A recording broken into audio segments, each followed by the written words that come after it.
Welcome to The Unfiltered Truth with Dr. Bridgette, author, speaker, podcaster, and licensed therapist. She's a truth teller, a barrier breaker, and a change maker, bringing you real conversations that inspire growth and transformation. But first, a quick note. Any stories or incidents shared here are general in nature and not specific to any individual. This podcast is for education only and not counseling. No specific advice will be given during the show. All inquiries should be sent by email for response. All professional and educational insights are given with the scope of Dr. Bridgette's expertise and based on latest research in mental health and related fields. Now, let's dive into today's conversation.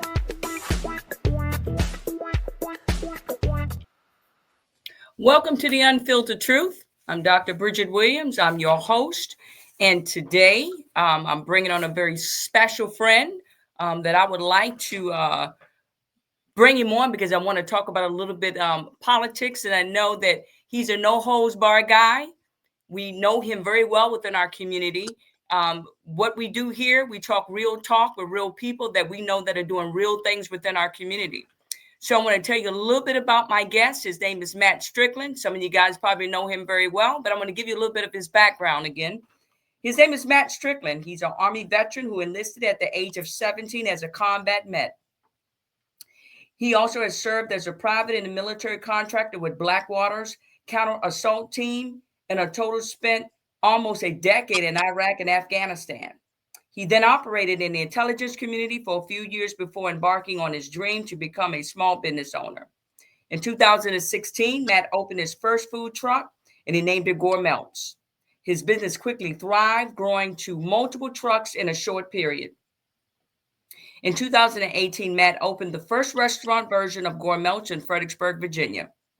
As his business was flourishing, Matt, like almost all small business owners in America, almost lost everything because of the COVID mandate lockdowns.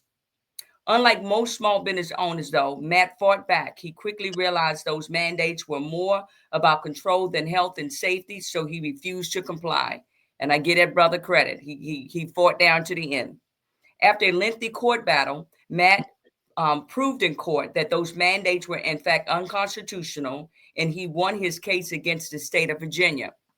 Again, we all know Matt Strickland. We know him, that he's a fighter. He's a man that, as I'm going to call him, he's unfiltered. Again, you get us two together, oh my gosh, you would probably get a bomb because he doesn't hold back and I don't hold back as well. But like I said, I'm glad to bring him on. And Matt Strickland, I want to welcome you to come on The Unfiltered Truth. And my gosh, brother, where are we going to start? Because I got a lot for you to start on. And first thing I do want to talk a little bit about is our current election that we have here in the state of Virginia.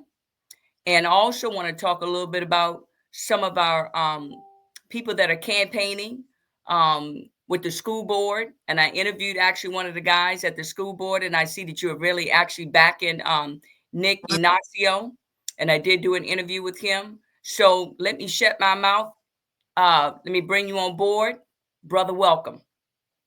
Well, thank you, Dr. Williams. I'm happy to see that you have your own show now, because you are one of the very few truth tellers that we have, not in just in this community, but statewide and nationwide, unfortunately. So congratulations to you. And I know to be successful, like pretty much everything I know that you've touched. So I'm happy to see where you take this show.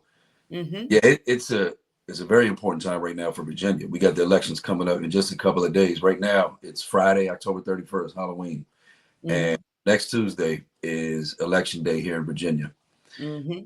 And it's a big election. And unfortunately, I do think that Democrats will have a clean sweep in this election. Brother, look, I'm going to be honest with you. I'm going to co-sign that. As we say, we're going to clock that one because I totally agree with you. Look, I don't mean no harm. I think a lot of stuff that a lot of the GOP, what they've done, how they've carried on. And the only thing I'm going to say this, Democrats have a way. Now, keep in mind, I'm not a Republican nor a Democrat anymore. I'm an independent.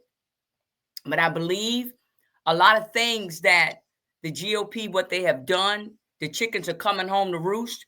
And when the Democrats, when they pull them together, brother, I co-sign it's going to be one clean major sweep.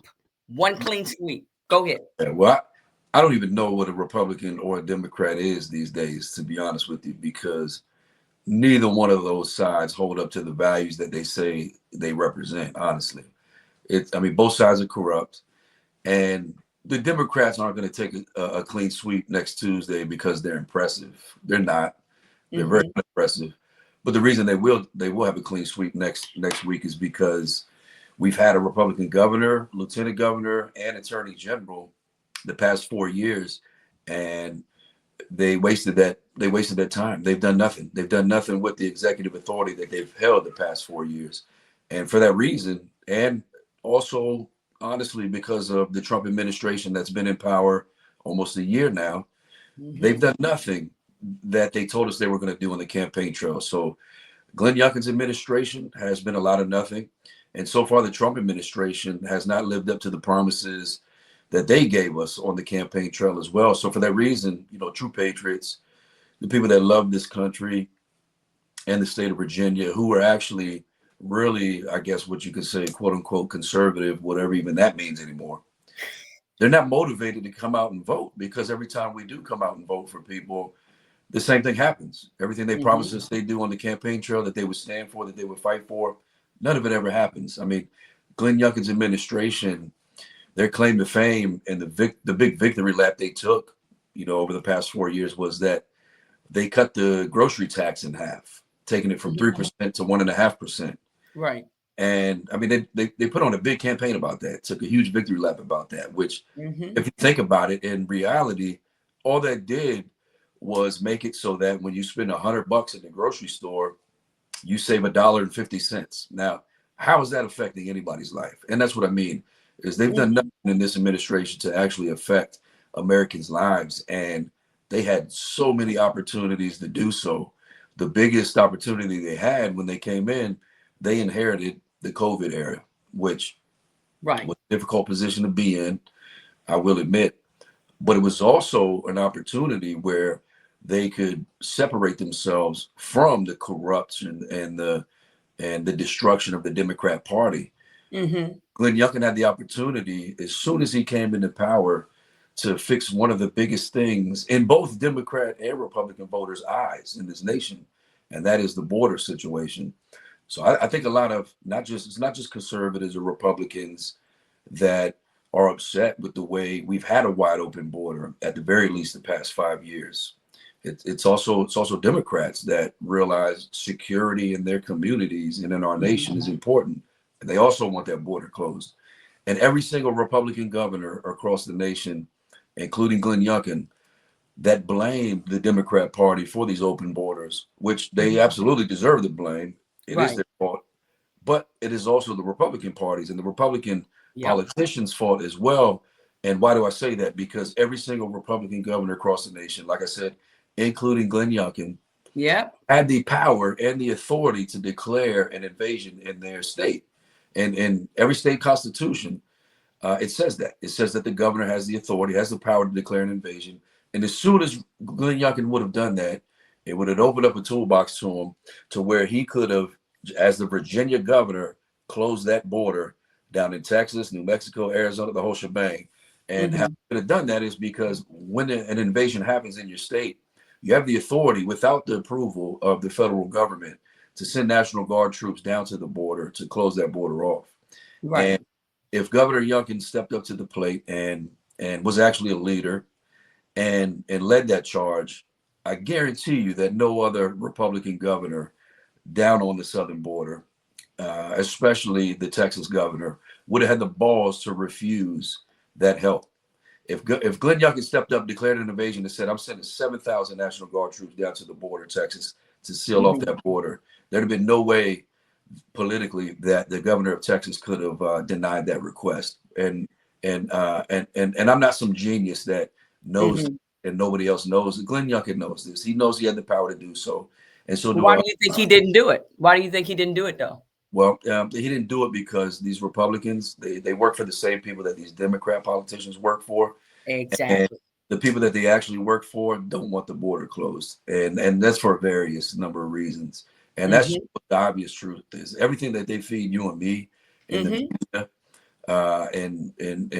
on the campaign trail, it's all BS. It's bullshit. It's Yeah, straight it up is. exactly what it is. We will Yeah. call it exactly what it really is. It's bullshit. And they said they've been lying to us for years. And what they do, they hook, line, and sink you in. Once you drag you in, then all of a sudden they just totally forget what they say, what they were planning to do in the first place. And Well, you're right. It's like this. Both parties is just like a bird with two wings. But guess what? You got one major organization that's controlling both strings. Those APACs, trust me, they're controlling both parties. So that's why I truly became an independent, because of the BS they're always tossing around. And the moment they get in office, then again, they forget what their obligations are to us, we the people. But I want to shift a small bit, because what I'm hearing from you is this, that you're not really happy with what Trump is doing at this point. Because I'm going to keep it 411 real with you.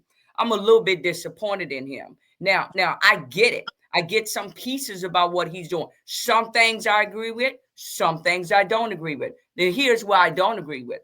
Right now, we're sitting here, like my son, I spoke to him late last night. He called me. He was, he's the one who's out there in Venezuela, informed me. He says that, I said, well, son, are y'all going to get paid? He said, Mom, I don't even know. He said, I'm so sick of this. I don't know what the hell to do.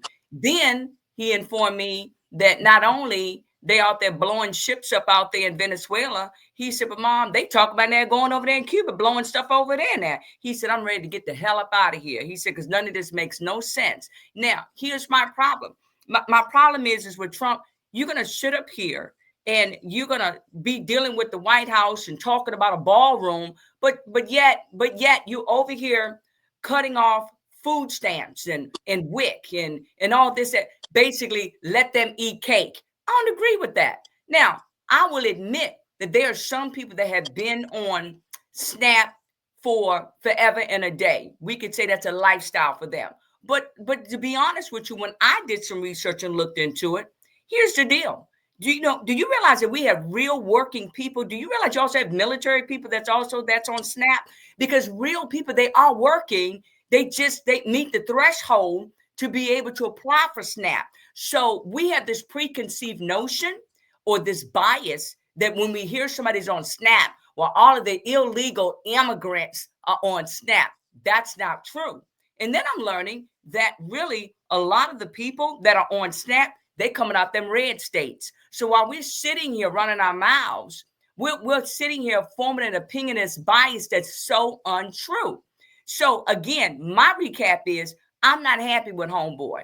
He's worried about meeting the needs of the elitists, but we got people like you and I running businesses. We trying to make a living. We trying to keep our bills paid. But my God, she lied about gas, food. Everything is completely high. His promise, he never kept. Keep it moving, brother. Go ahead. Well, you're right. But what you're wrong about is there are a lot of illegal aliens that do receive SNAP benefits, all kind of social welfare benefits. And the welfare system is just absolutely corrupt and distorted, just like everything government touches. And the vast majority of people abuse the welfare system. And I mean, you probably know this just like I do from firsthand experience. There are people who have been on welfare benefits, and it's a generational problem. I mean, they pass down to their children how to circumvent the government system and maintain their welfare benefits while making money on the side. It's just there's too much corruption involved in it. There needs to be a complete overhaul of the welfare system. And there is a lot of illegal aliens, and there's a lot of people who are not American citizens that receive a ton of welfare benefits. So that's a problem in and of itself. But as far as what's going on in Venezuela and everywhere else in the world is one of the reasons why I'm disappointed in the Trump administration as well. Because why are we getting ready to move into Venezuela? What they're telling us is they're telling us the truth, actually, for once, about why they're moving into Venezuela, and that is to affect regime change. They're telling the president of Venezuela either leave or we're coming into your country to kill you. And we're going to force a regime change if you don't do it voluntarily. Now, I don't think that's our place as the United States of America. And what they're telling us is that they want to affect this regime change because some terrorist organization from Libya is being supported by the Venezuelan government. Is that really the priority for Americans and for our American government? Should that be the priority for the American government? I don't think so, because we have a crisis in America where We do. people age 18 to 45, the number one leading cause of death is fentanyl. And they're blowing up drug boats coming from Venezuela and international waters. And we've got an entire naval fleet off the coast of Venezuela ready to strike, because they're telling us Venezuela is, they're trafficking drugs into America. If that were really the truth, if it was really about drug trafficking, we'd be getting ready to invade Mexico, because that's where the vast majority of drugs are coming from. And they're actually coming from the precursors to make fentanyl, which is the biggest crisis here in America. Almost 100% of the precursors to make fentanyl are coming from China into Mexico. And they're not coming from private boats or private ships from civilians of China. They're coming from CCP sponsored ships into Mexico, where actually the Chinese government has Chinese nationals in Mexico that show the Mexican cartels how to take it from fentanyl precursors into actual fentanyl, and then helping them traffic it across the border as well. So if we were serious about the drug trafficking, we'd be getting ready to invade Mexico, not Venezuela. This is about something else. This is about regime change. It really is about oil. According to my son, he said this was really all about oil going over there in Venezuela. Well, Venezuela has the biggest oil reserves in the world, but even more than Saudi Arabia. But it's dirty oil, and they just don't. They don't have the infrastructure to refine that oil at the capacity that they need to. And I think what this is really about is that's probably part of it. I think it's a big part of it is taking hold of those oil refineries and sending in U.S. either private companies or government sponsored companies to help in the refining of their very dirty oil down in Venezuela. So basically, bottom line, what it all comes down to is money. Right. And that's what all this regime change comes down to all across the world. And that's why I'm disappointed in the Trump administration, because even though they kept us from going to full scale war with Iran, the reason why we Iran is because, once again, regime change. We want to control who the leaders are of various nations, and I just truly believe that that should not be our priority. Our priority should be what Doge started to do, which is to uncorrupt the U.S. government and actually hand the government back over to the people, because it's not controlled by us right now, and it's not working for us. And we have a crisis here in America, several crises that are actually directly affecting every American's life that don't even come close to what happens in Venezuela or Syria or Libya. It's actually happening right now to every American in their own home, and they're not addressing those. They're going after regime change in these different countries for money, and that's it. That's what it all comes down to. So let me ask you this: what you think about the situation where I think it's what they said, 20 million? Is it 20 million over there to not Venezuela but to Argentina? Like, we're sitting here struggling in the United States of America, but we claim that we got a shortage over here financially. Can somebody explain to me, how is it that we have money to send over there? Yeah, I think it was 40 billion. Is it 40 billion? It was something of that nature. It was quite a bit. I think it was 40 billion that they sent over to Argentina. Once again, there's things going on behind the scenes that you and I don't know about, we'll never know about. But I can guarantee you one thing, that $40 billion we sent to Argentina wasn't out of the kindness of our heart. It was $40 billion of taxpayer money to then receive some kind of favor in return that I can guarantee you will benefit who actually runs this country, which is the large corporations. And I don't know exactly what it is, but I can tell you right now that that's what's behind it all, because that's what's always behind it all. And we never do anything, nor does any other country, out of the kindness of our hearts. Let me ask you this too. I am looking at, I want to kind of go backwards here. But I know we have to get ready to go into a commercial break. But what I like to do, I want us to talk a little bit more, which I was blown away that the seat that Bobby Orrock has held for 35 years, that Nicole Cole has raised $2.4 million.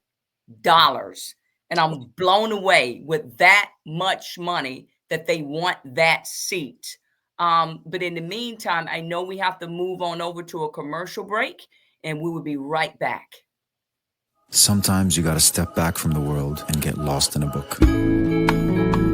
Discover Dr. B's latest books, The Shepherd's Pie and OK Honey, available now on Amazon and other retail locations. Grab your copy today. Yes, and I was just blown away to see that they have raised that much money. And again, I'm going to co-sign. You're right. I think it's going to be one major sweep. And I'm blown away that the fact that he's worried. Now, again, Bobby Orrock's office is right next door to mine. And I've been here for 10 years. And I'm going to be honest, I've never seen him do as much running right now as I've ever seen him run in my entire life. Now, this chick got a, she's got a, I think it's a camper. She's got a rolling camper. She ain't got to pay a dime for that.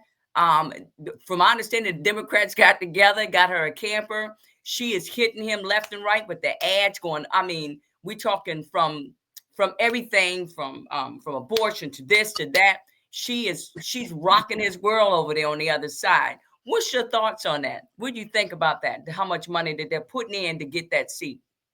Last time I looked, it was 1 point. No.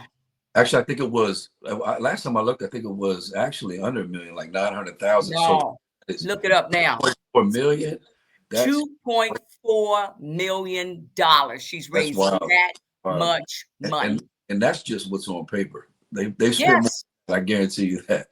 Yeah. Well, I mean, that's surprising. It's surprising, but it's not surprising. I mean, right. Bobby Orrock is Bobby Orrock's once again, one of these Republican politicians that had the opportunity to step up, especially during the COVID era, and be a leader and do something for his constituents and for the citizens of Virginia, and failed to do so. It was just, it's just business as usual. Yes. And just he's just another boring Republican, do nothing Republican politician that's been there for 75 years or whatever it's been that he's been in that same seat.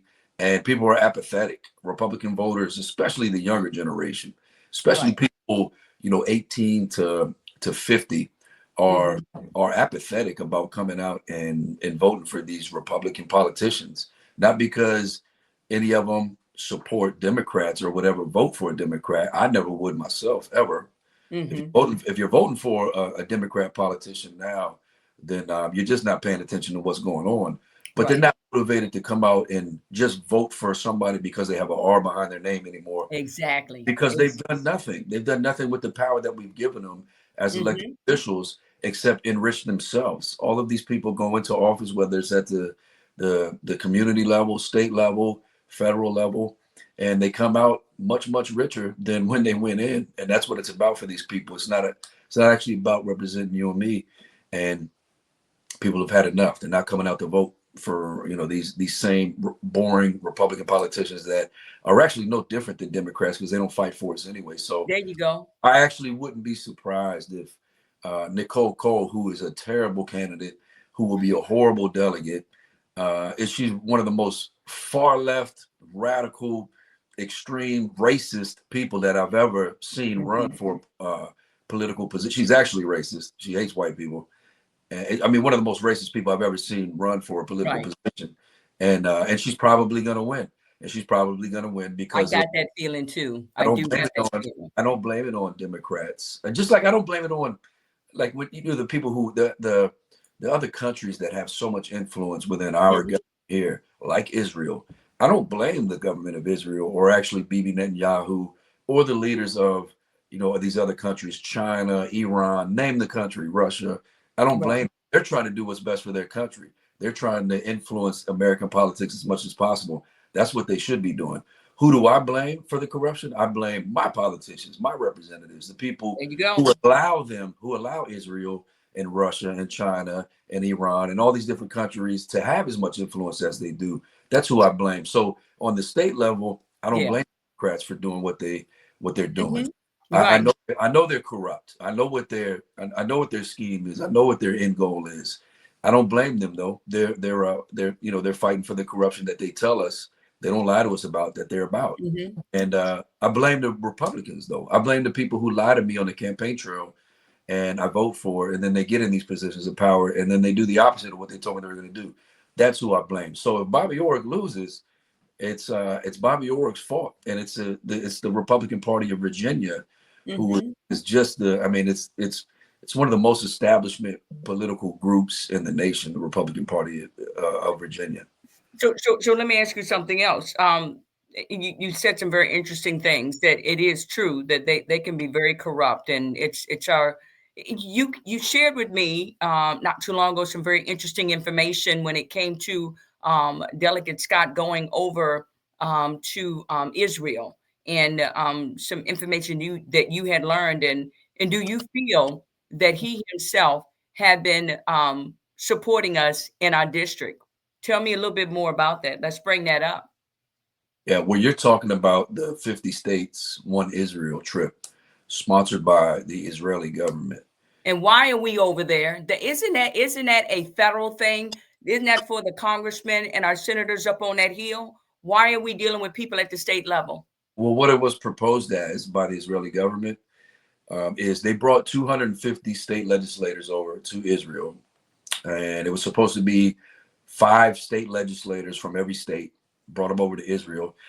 From what Philip Scott told me, I believe it was only 4 from Virginia. And I think also what they tried to do is have an even mix of Democrats and Republicans. Right. And so they brought them over to Israel. And what Philip Scott told me is that they proposed this trip to them as a trip that they would be going to meet Israeli businesses that could possibly bring new innovative businesses and revenue to their state. So that's what they proposed it to him as an opportunity to go meet innovative Israeli businesses that want to bring commerce to their specific states. So they went over there, and Phil Scott told me out of his mouth that that's not what this trip ended up being at all. He said what happened is and these are my words, that they gave him the indoctrination tour.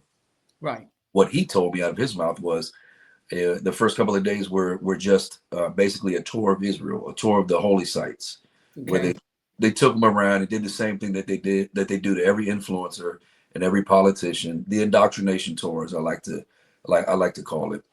And then he did say that there was a brief period on that trip where they introduced them to different Israeli businesses and showed them the innovative things coming out of those Israeli businesses. But he told me it was very brief, and it was obvious that that's not what the trip was about. And he told me towards the end of the trip that what happened is, I don't know if it was, he said that Netanyahu addressed all 250 legislators that came. And I don't know if it was Netanyahu who said this, but he said they had all 250 legislators in a room, and what the ask was, and this was really what this trip was about. What the ask is they wanted all of those state legislators to come back to their respective states and introduce and pass legislation that says Samaria and Judea belongs to the Israeli government. Part of the West Bank belongs to the Israeli government. Well, President Trump and Vice President Vance have already said that that's not happening. We're not getting involved in that land grab. Right. And so I think it's disrespectful, conniving, and should actually end our relationships that we have with Israel for Bibi Netanyahu to, behind President Trump's back, bring 250 state legislators over and ask them to go back to their states and pass legislation that President Trump has already said America's not getting involved in. And the reason why, so like if those state legislators came back to their states and asked if those state legislators came back to their respective states, and they actually passed legislation that says this part of the West Bank now belongs to the government of Israel. Mhm. Obviously, it wouldn't make that legal. It wouldn't change anything. It wouldn't actually give that land to Israel. But what it would do is it would give their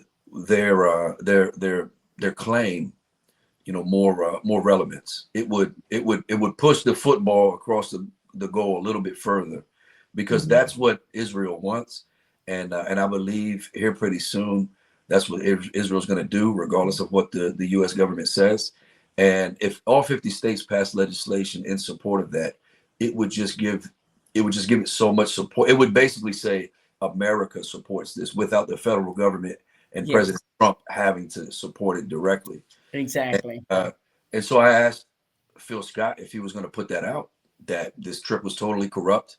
Right. It was the government of Israel asking state legislators to go pass legislation that has nothing to do with their state. Yep. That's actually, international policy that our state legislators should not even have any business being involved in. Exactly. There's so much going on in the state of Virginia, and so do other states, that they're not even focused on, but they're taking trips to Israel for something like this. And so I asked him if he was going to put that out and be honest about it, and he told me he was. But he ended up not doing so. He ended up putting out that he was on that trip, but he gave a brief summary of what they did on that trip. Didn't say anything that he said to me, and definitely didn't say anything that ask from Bibi Netanyahu's government for those state legislators to come back and pass that legislation in their state. He didn't mention that. And so I talked to him on the phone and asked him why. And he gave me every excuse in the world and basically told me the truth, which was, Matt, I'm in an election year. And, he said to save that seat. I'm in an election year, can't be controversial. And so to me, that's it's cowardly. I call it being cowardly. Well, it is, it's cowardice. And I told him, I said, listen, man, you're actually sitting in the seat right now. So your job right now is your main job is not a candidate right now. Your main job should not be trying to win that seat again. Your main job should be actually doing your job. And actually, that's the best thing that you could do for your campaign, is actually do your job successfully, competently, and promote that on your campaign. But when you don't, when you lie to the people that you represent, I mean, that just does nothing but further destroy your campaign. I think he's probably safe because he's in a pretty red district. So him being the Republican nominee, he's probably going to win. And as you know, I don't know. Here's my thoughts. Now, look, we're gonna agree to disagree.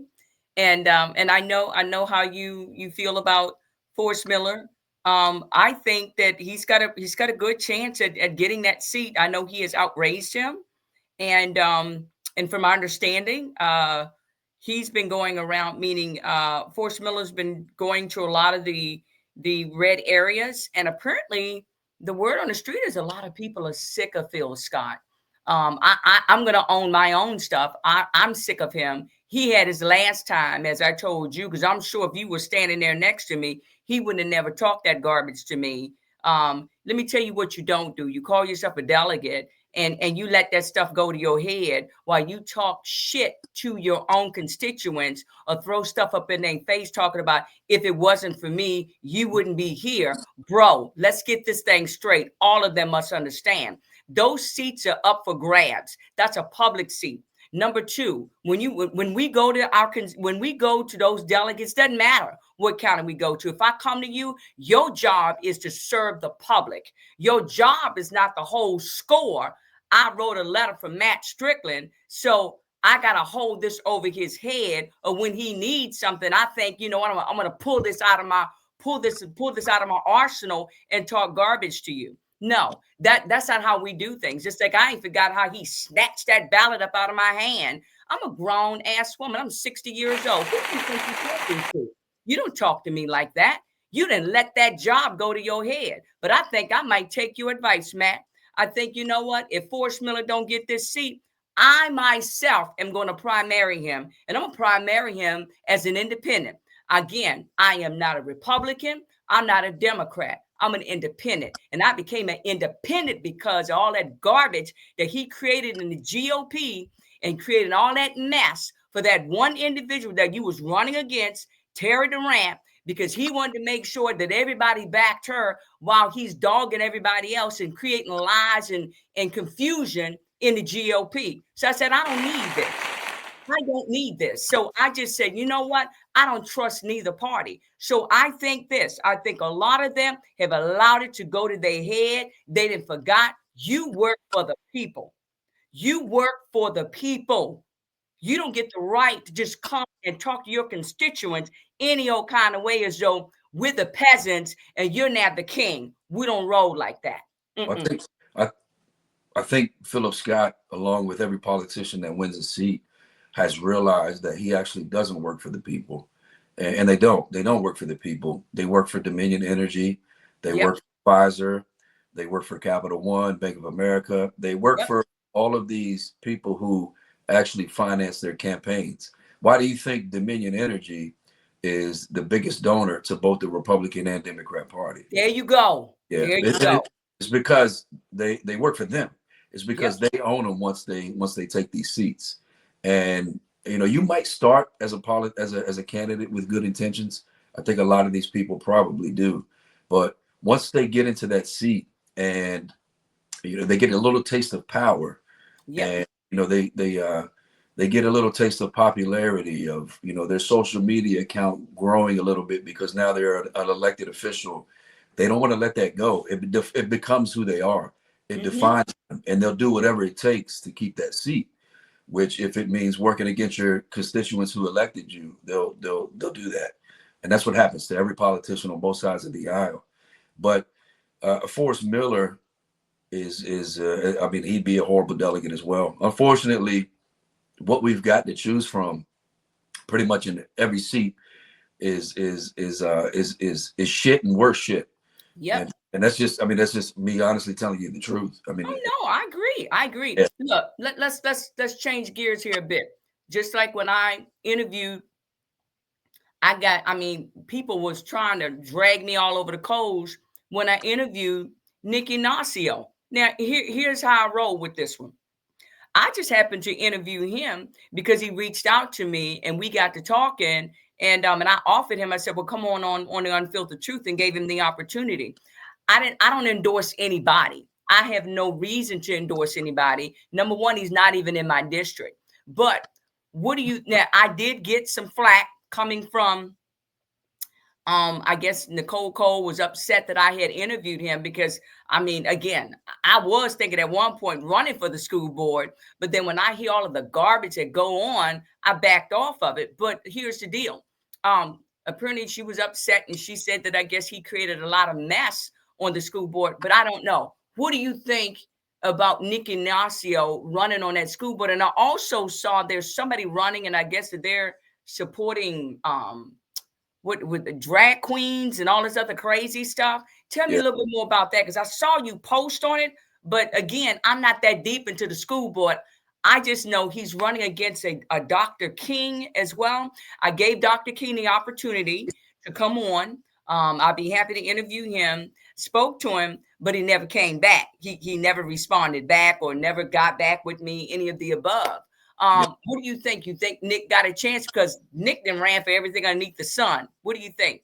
Yeah, Nick's got a chance. Absolutely, he's got a chance. I mean, he's the only person on that ticket that will actually stand up and fight for the kids the way that I know you and me and people with common sense want, and actually need. And what I mean by that is actually protect the children. Right. Nick is, as far as the way he'll vote and the way he'll represent for the children is in line with conservative principles or whatever you want to call it. Right. Actually will protect the kids. And that's the reason why I'm behind Nick. I know he comes off as a little off-putting to some people. Yeah. The way he might speak sometimes. But I can tell you right now, he is the only conservative on that ticket. He will vote the right way for conservatives. And by conservatives, I don't even know what that means anymore. I don't know what Republican means anymore. All I'm saying is protect the children. Make sure that there's not teenage boys inside of the teenage girls' locker room. Make sure that teachers aren't throwing all of the homosexual shit down my children's throats. I have nothing wrong with you being gay or Right. actually getting married to another man if you want that or whatever. I really don't give a shit what you do in your own home. But when you bring it into the classroom and Yes. you try to convince my children that it's normal for a grown man to now start wearing dresses and call himself a woman, and you have to accept that and actually call him a woman as well. Well, then that's where we start to have a problem. Right. Because I don't need you teaching my child morality or ethics. That comes from my house. That comes from my home. I need you teaching my child curriculum. That's why he's at school with you. And that's it. That's where it stops. If you want to go any further than that, then you talk to me first. Exactly. And that's what those are the values that I know that Nick Ignacio will uphold and fight for. And I know for a fact that the other two people on that ticket with Nick won't. And I think probably his biggest opponent on that ticket is Jennifer Craig Ford, who I know. Yeah, I heard about her. I know her very well. I know her very well because she used to be my next door neighbor, like directly next door to me. Okay. So I know her. I know her very well. I know her children. I know her husband. And I know how dysfunctional she runs her home. And I know how dysfunctional things have always been in her household. And I don't, you know what? And I don't mean to talk shit and get personal with anybody, but she's running for office and she's asking to make important decisions for my children and your grandchildren and everybody's children in this community. And for the position she's running in, I do believe what I'm talking about and what I'm about to say is relevant. I mean, I've seen multiple times how, she physically abused her husband right in front of me to the point where, yeah, my wife and I had to step in. And actually her husband is actually a pretty cool dude, man. I never knew where they went as far as political values went when we lived next door to each other, because mostly because it was pre-COVID, pre-2020. Yeah. And actually before then, you really had no idea politically where anybody stood. Nobody really talked politics back then, and that's when we were neighbors. But they don't have any children together. She's got three stepchildren that were her husband's before marriage, and then she had a son that she brought into the marriage as well. And I won't get personal into the family stuff because I do think that will be overstepping boundaries and such. Right. And it's not fair to the children or even her husband, which, like I said, is actually a pretty cool dude. But anyway, what I will say is that there was a lot of dysfunction, and she does not know how to run a household and or raise kids, let alone should she have the ability to make decisions for anybody else's children. I mean, she, as you know, as you've seen, and as probably everybody in this community right here involved in this school board race has seen, she's held drag queen shows at her house. Oh, wow. But I didn't know that. She had her children dress up in drag and be a part of that drag show, and very revealing, scant clothing. And she had one of her stepsons dress up in female clothing, female lingerie, which is just, I mean, that's as far as I'll go with it. Cause like I said, the children are the victim in this. Right. And, I get you. but the reason why I'm stepping in and I'm saying something is because I don't want other children, especially outside of her home, to be victimized by her. And that's exactly what will happen. She will allow all of these radical far left, whatever you want to call these policies, into our school system. And that's why when I saw that she was running, I had to step up and support the only conservative in that race, which was Nick. Yes. And speaking about Nick specifically, people are kind of off put by him because, well, one, what they complain about is he made a video when he was like 18, 19 years old. Oh my gosh. You know what? He's almost 40 years old now. So 20 years ago or so you're talking about. He had a video on YouTube where him and his friends, I guess, were like slapping each other with dildos or something like that. Just a video. But you know what? 18, 19 years old, whatever it was. The dude is 40. Come on, we all have done dumb things before. Now, I knew this dude. Was that a dumb thing? Yeah, absolutely. That was a stupid thing, man. I've done Right. stupid things that, with my friends when I was younger, when I was that age in Mhm. the military, that if it was recorded, you wouldn't want to vote for me for anything. But guess what? So do you. So does everybody in this world have things that if you knew about, that you probably think a little bit differently, because we Yeah. are critical people by nature.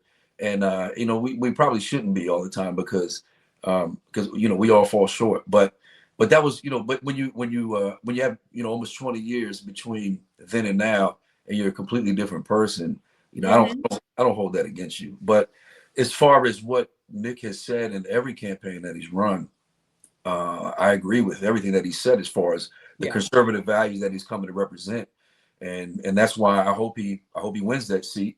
I hope that people can get past and then he does, he will say things. Like I said, he's kind of off-putting to people because, he will say, exactly what your show is called, the unfiltered truth, a lot of times. Yeah. Oh, and yeah. not really give a shit, not really give a shit or think about what he says. And sometimes it comes out wrong, I will admit. And sometimes he says things in a way that he probably shouldn't. Yeah. But I also, I can't fault him for that either, because so do I. Sometimes, I'm an emotional person too, especially when it comes to protecting the children of my community, protecting my community, my state, my nation. I'm willing to die for all of this. So of course I'm emotional about it. So I can't blame him for that either. But I just I hope people look at what the most important part of this specific election is, and that is protecting the children and making sure that people on the school board aren't implementing policies that are detrimental and actually dangerous to the children, and will consider voting for him, even though they may have been off-put about something that he said in the past. So we'll see what happens. But we're just a couple of days away. Well, again, I tried to bring his opponent on to do an interview, at least to do some form of debate, but he never got back with me. And just like we sent out a message to Phil Scott to debate Forrest Miller, and I'm going to just assume that he did not respond back. And so I'm the kind of person, I will interview anybody. I will interview a Democrat or Republican. It doesn't matter to me. I'm here to be neutral, and I just want to find out some facts, the truth, give you the opportunity to give you the platform to speak your truth and allow people to ask you questions. So as far as the school thing was concerned, I gave the opportunity, but they chose not to come forward. And when he came on, he was very respectful. So I didn't have a problem with that. I had no problem with that. He was respectful. But again, I knew Nick Ignacio before I moved into this building. I've known Nick Ignacio when Nick Ignacio was on 2020 Lafayette Boulevard in one small, teeny office space. Surely did. Him and I, we were talking, and he said, "Oh my gosh, you remember that?" I said, "I surely do." Yeah, when he used to do like little advertisements on a board and stuff. And, they were a little rowdy down at the end of the hallway as well. But, I can't hold those things against him. We do dumb things, but here's my problem. Everybody want to be so sanctimonious. Oh my gosh, give me a break. People, come on, people grow up. And those ones who throw those judgments, they need to, look at themselves first before you start looking at somebody else. So I think he's been given a hard a rap, and I wish him the best. I hope he wins. I don't know who's going to win, but here's another thing that's interesting: that how you want to talk about protecting the kids. Now I'm like this. I'm kind of like you. I don't care if you're gay or straight or whatever that you are. But here's my thing: when we start talking about those books in the schools and stuff, I'm like this. I literally just had a conversation with someone not too long ago about that. I said, do I think those particular sexualized books needs to be in the schools? No, I do believe this. I believe if you need those kind of books, and I understand that people are going through their sexual issues and things of that nature. We could go deep, but we ain't gonna go deep right now. But my thing is this: you put those books in the public library. Don't put those books sitting in the schools. Why do we need to do that? And see, here's another thing.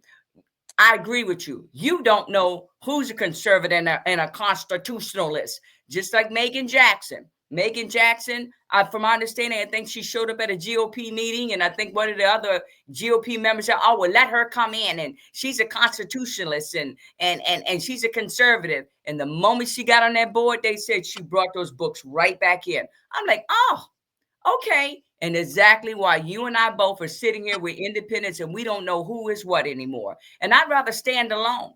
I'd rather stand alone than to stand with a bunch of folks that really ain't standing for nothing. Yeah, I'm with you. I'm with you on that. Yeah, and people don't realize how important these smaller elections like school board are, because I mean it affects the most important thing to us, and that's children. About those books specifically, Mm-hmm. I just can't wrap my head around why any adult would think it's okay for a book to be available in public schools. I don't even care if it's high school. Right. That that very descriptively talks about somebody, a grown man giving oral sex to a little boy, or even if it was two adults describing two adults having oral sex. How does that have any place in the educational system at all whatsoever? It doesn't. And for any adult to argue that it does, or it's their right to have access to that, it's not your right to have access to that in an educational system which is paid by tax dollars. It's your right to have access to whatever you want in the privacy of your own home. Absolutely. But to have it available to children without parents' consent, and they say, well, you have to sign a consent for your children to have access to these books or whatever. But I mean, everybody knows that the people that run these libraries and that run these school systems, for the most part, are very.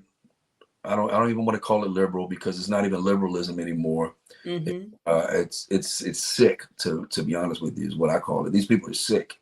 Mm-hmm. They're very sick, and I don't know why any adult would want any children to, especially in the educational environment, to have access to any kind of sexual content. That's not why you're there. It's not what you're there to learn about. And it's not sexual education class where you're learning the basics of the human body or anything like that. We're talking about descriptive sexual acts. And, to me, it's very disturbing that any adult would want, the children to have that available to them. But those are the kinds of things that I know Nick Ignacio will fight against. And that's the reason why, I came out to support him. So here's another thing too, and I challenged Nick with this. I said, so Nick, I want to know, and again, I'm all about the Second Amendment rights, but here's where, again, I don't know, we may disagree, and it's cool. We need to do something about the gun violence that's coming into the school systems. And meaning is this, that I know we all have to do a, when we go in and we get our rights to kind of carry a gun and conceal, permit in the whole 9 yards.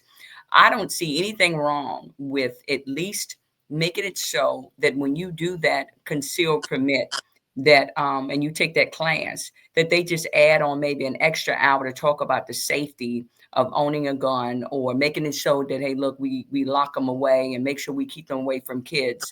And, Nick had said, well, he said his plan was, the way he would protect the kids is that he would do metal detection and this, that, and the other. I'm thinking to myself, where are you going to get the money from?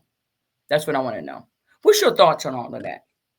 That's more of a state legislator issue, because they're the ones that, can enact legislation to better protect our schools at the state level. And they have deeper pockets than the school board does. The school boards are stripping and scraping to try to fund the basic level things that they need to fund. So that's more the protection of the schools and the capacity that they need to be protected. The failure of that, to me, falls more on the shoulders of the state legislators, honestly. But as far as the Second Amendment things that you were talking about goes, I don't even think that there should be a concealed permit that you have to get. The Second Amendment is the Second Amendment gives you the right to bear arms, period. Not at the discretion of the government. I'm a Second Amendment absolutist in that I don't want the government getting involved in who should be allowed to carry weapons and who shouldn't, because the people who commit crimes with weapons, Mm-hmm. the vast majority of them, I know there's there's incidents where this isn't the case, but the vast majority of them are doing them with illegal weapons. Mm-hmm. They're not going to get a concealed permit whether they have to or not to get access to a weapon. So the people who are actually going to buy weapons from a gun store, Yeah. and actually carrying their weapons on their hip exposed, are not the people, by the vast majority, that are going to commit a crime. So I love when I see somebody walk into my restaurant open carrying, because I'm carrying at all times myself. We know you are, Kurt. Yeah, I know that person. If somebody were to come into my restaurant and an active shooter situation, I know I can count on that person probably that's open carrying. Right. But He's open. here you go. But do you have a problem though with them adding on maybe an extra hour just to talk about the safety of being, because not everybody. I mean, we got kids taking a gun into the school. I think it was recent. I just saw something that some kindergartner, 6 years old, had a handgun and shot the teacher in the shoulder or somewhere up in there. And I'm like, how did you get a hold of that? I personally, it's not about control. It's about, okay, so when you get that gun, permit, concealed permit, if they had said, look, we need you to stay an extra hour because we at least want to make sure that you know about the safety and blah, blah, blah. I would not have a problem with that. I don't see that as control, though. I call it just getting additional information. Well, there's never anything wrong with additional information. But, if you're dumb enough not to know that you have to lock your weapon up around children, or at the very least make sure it's not accessible to children in your house, if you're dumb enough not to know that, there's not an extra hour of any class that's going to help you. You know what I mean? But I'm never opposed to more information, of course, but right. I'm against a concealed carry permit anyway. That's just another form of taxation. I'm a military veteran. I spent a lot of my adult life getting shot at, shooting back, around weapons. Yeah. I know weapons probably better than any police officer in this area. I'm tactically more sound than any police officer in this area. I should not have to go to the courthouse yearly or whatever it is and purchase a concealed weapons permit. I shouldn't have to give them money for the ability to carry a weapon. That is my Second Amendment right that was given to me in the Constitution of the United States. So it's just another form of taxation. It's just another money grab. All. But there are a lot of things that we could do to better protect the children in schools, which is where you're really going with this, which I 100% agree with. That's not happening. But that's more on the state legislator level. I mean, we've got, how many veterans do we have right now in our community looking for jobs? And I'm talking about combat veterans. I'm talking about people, like I said, that have more weapons training and are more tactically proficient than even a lot of the police officers in this area. We have a ton of them. And that's one thing that we can, tap into to help protect, because I guarantee right now, if you created jobs because we can't expect the police force to supply the number of SROs to each school that we actually need. So what we could do, man, is we could use the veterans in these communities and actually hire, because what we pay these SROs to be in the school would be a lot more than it would to pay the veterans to do it on an hourly basis, which I'll tell you right now, you get a bunch of veterans that would step up at a moment's notice and take these positions to protect these schools. All right. So Matt, at this point, we're going to kind of wrap some things up very quickly. What are the chances of you trying to run again for Senate? Oh, it's very slim. Very slim. Okay. Yeah. Well, brother, look, maybe I need to keep talking to you until I can get you to change your mind. Well, that note. The reason for that, I'll tell you real quick. The reason for that is because, when I did run, I realized that, and I knew it before, but I realized just how corrupt the campaign system is. I would only run if there was some kind of campaign finance reform where, you couldn't take outside money. You couldn't take $100,000 from Dominion Energy thousands of dollars from Pfizer, or like my opponent did. Right. 100% of my donations in the campaign came from people, and I would only run if that was the law, because I think that's what it should be, and there should be a cap to it. Okay. And if that happens, I'll run, but until then, I don't expect it will ever happen. But Okay. until then, Okay. I won't be running. Okay. Well, on that note, brother, I really appreciate Matt Strickland. I appreciate you coming on. I think it was a wonderful thing to bring you on as my guest. And other than that, thank you for coming on to the Unfiltered Truth. Maybe I'll bring you back again. In the meantime, I thank everybody for coming in, listening to Matt Strickland, my guest, and coming on Unfiltered Truth. Please remember to follow us, go on the podcast. And if you're on Facebook, please, by all means, go back and listen to this actual podcast again. Other than that, guys, have a great day today. And matter of fact, happy Halloween. Bye. Want Dr. B on your podcast, at your event, or for you to be featured on the Unfiltered Truth? Connect at thewilliamsempowermentcenter.com. Order her latest books, The Shepherd's Pie and OK Honey, on Amazon or wherever books are sold. Follow at Bridgette Y. Williams on IG and Dr. Bridgette Y. Williams Empowers on Facebook. See you next time.